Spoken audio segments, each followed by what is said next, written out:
Why does your past feel like a heavy weight you can't seem to shake off? The painful grip of our history often stems from unresolved trauma and incomplete emotional processing. While many self-help gurus preach letting go or moving on, the reality is far more nuanced and challenging. Our brains are wired to learn from and remember negative experiences as a survival mechanism. This means painful memories tend to stick with us more tenaciously than positive ones. But when these memories become intrusive and start dictating our present behavior, we've entered the realm of unresolved trauma. Trauma, contrary to popular belief, isn't limited to catastrophic events. It can result from any experience that overwhelms our capacity to cope at the time.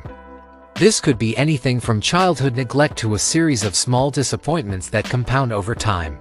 The key issue lies in how our brains process these experiences. When we're overwhelmed, our cognitive functions can shut down, leaving the emotional and sensory aspects of the experience unprocessed. This incomplete processing is what keeps the past alive and painful in the present. Think of it like a computer program that's stuck in an endless loop. The unresolved experience keeps cycling through our system, unable to be filed away as a completed memory. This is why simply trying to forget or move on rarely works. The program needs to be debugged and completed before it can be properly stored. One often overlooked aspect of this process is the role of shame. Shame is a powerful emotion that can keep us tethered to our past mistakes and traumas. And like guilt, which is about an action we regret, shame is about feeling fundamentally flawed or unworthy as a person. Shame thrives in secrecy and isolation. When we're ashamed of our past experiences or how they've affected us, we tend to hide them away. This prevents us from getting the support and understanding we need to process these experiences fully. Moreover, shame can become a self-fulfilling prophecy. If we believe we're unworthy or damaged due to our past, we might unconsciously sabotage our present opportunities, reinforcing the belief that we're stuck or incapable of change. Another crucial factor in our inability to move on is the concept of emotional debt. Just as we can accumulate financial debt over time, we can also accumulate emotional debt through unprocessed experiences and unexpressed feelings. This emotional debt compounds over time, making it increasingly difficult to address. We might find ourselves reacting disproportionately to current situations because we're not just dealing with the present moment, but also with the accumulated weight of our past. Paying off this emotional debt requires courage and often professional help. It involves facing the emotions we've been avoiding, expressing what we've kept bottled up, and reprocessing painful memories in a safe environment. One of the most insidious ways our past keeps us stuck is through unconscious reenactment.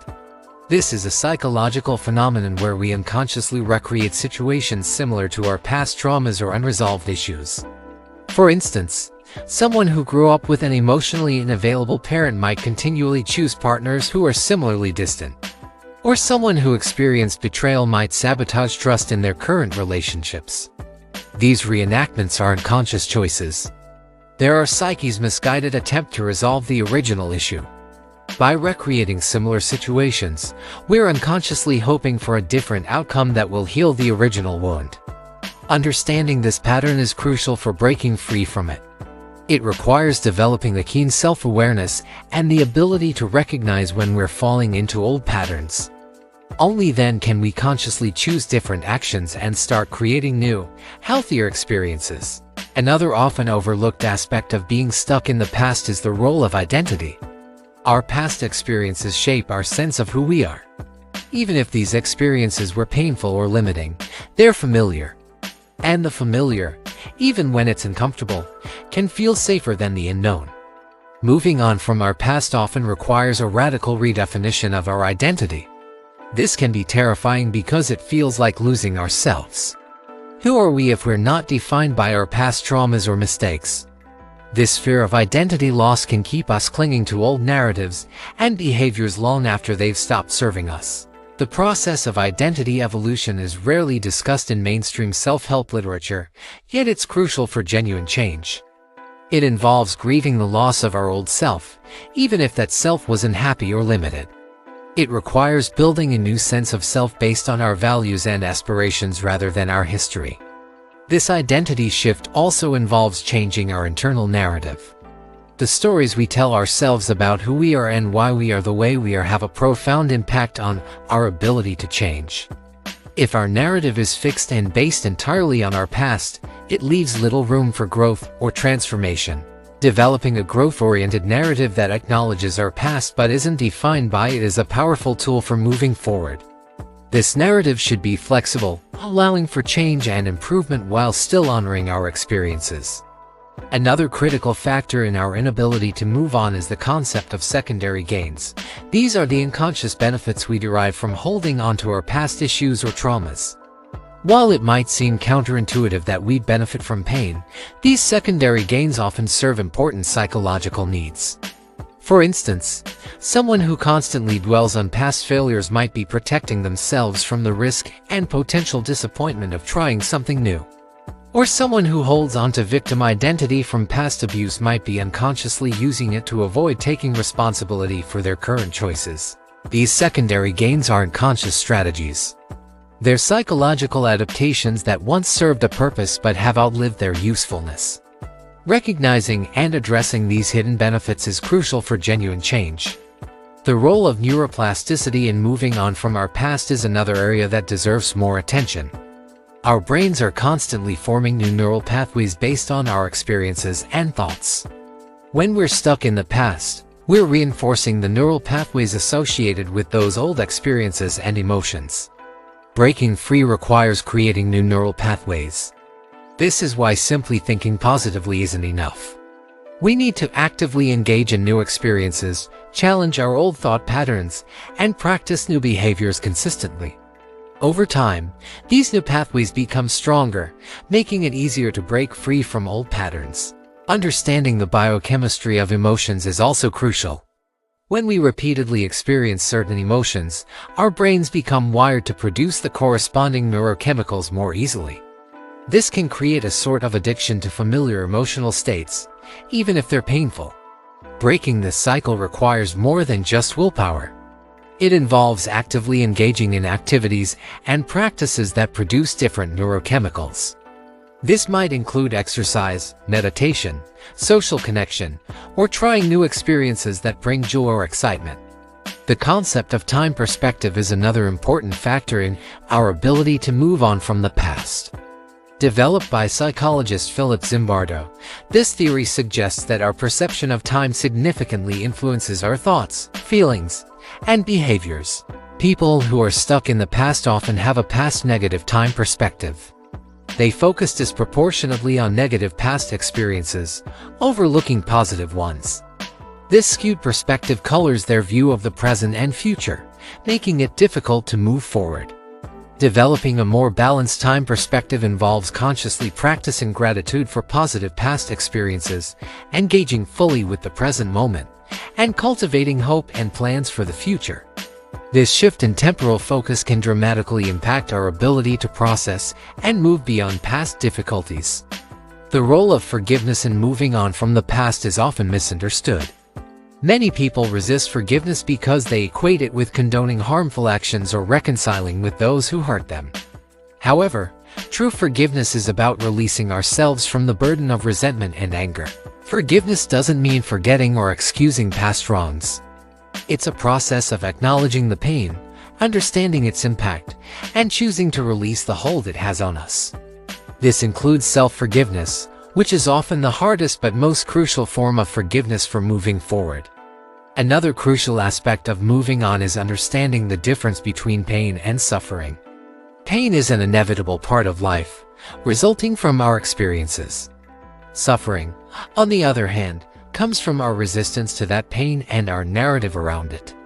When we're stuck in the past, we're often not just experiencing the original pain, but adding layers of suffering through rumination, self-blame, and resistance. Learning to accept pain as a natural part of life while reducing unnecessary suffering is key to processing our past effectively. The concept of post-traumatic growth offers a powerful perspective shift. This psychological phenomenon refers to positive change experienced as a result of struggle with highly challenging life circumstances. It suggests that adversity, while painful, can also be a catalyst for profound personal development. Embracing the possibility of post-traumatic growth doesn't mean denying the pain of our past. Instead, it involves actively seeking meaning and opportunities for growth within our difficult experiences. This shift from viewing ourselves as victims to seeing ourselves as potential thrivers can be transformative. Understanding the role of cognitive biases in keeping us stuck is also crucial. Our brains are wired with numerous biases that can distort our perception of reality. When it comes to processing our past, biases like negativity bias, confirmation bias, and hindsight bias can keep us trapped in unproductive thought patterns. Negativity bias makes us more likely to focus on and remember negative experiences.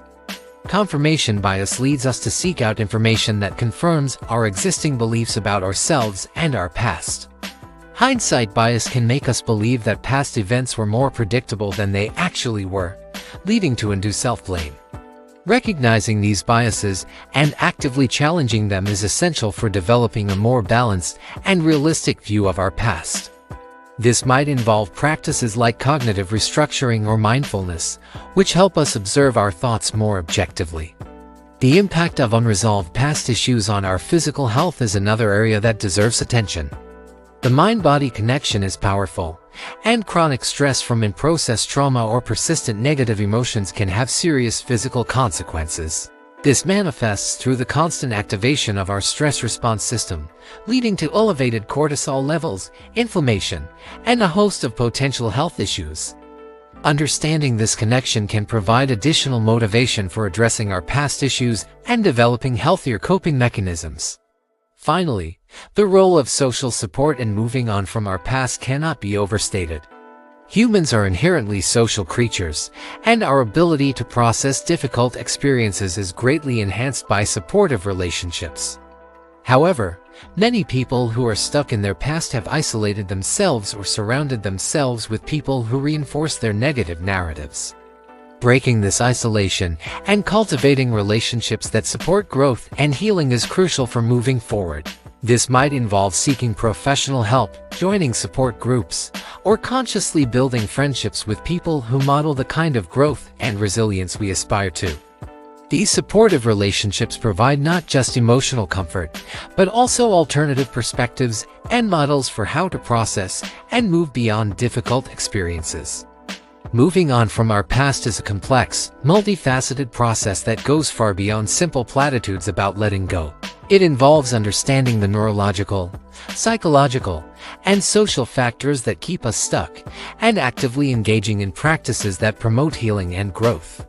While the journey can be challenging, the potential for transformation and a more fulfilling life makes it undoubtedly worthwhile.